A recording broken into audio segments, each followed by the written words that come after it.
Japanese ভাষায় শাসিন এর বাংলা অর্থ ছবি। মিসে এর বাংলা অর্থ দোকান। রেসুতোরান এর অর্থ রেস্টুরেন্ট।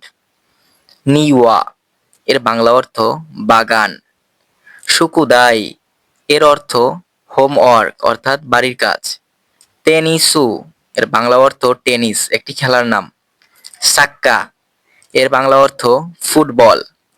ও হানামি এটি চেরি ব্লামস দেখা অর্থাৎ জাপানের চেরি ফুলের একটি উৎসবের কথা বলা হচ্ছে। নানি এর অর্থ কি।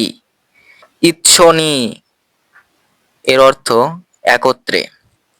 চত্ব এর অর্থ সামান্য একটু সময়ে। ইৎসুমো এর বাংলা অর্থ সব সময় অথবা সাধারণত। তোকিদোকি এর অর্থ মাঝে মাঝে। সরেকারা এর অর্থ তারপর। ইয়ে এর অর্থ হ্যাঁ। ই দেসনে এর অর্থ সেটা ভালো। ওয়াকারি মাসিতা এর অর্থ বুঝতে পেরেছি।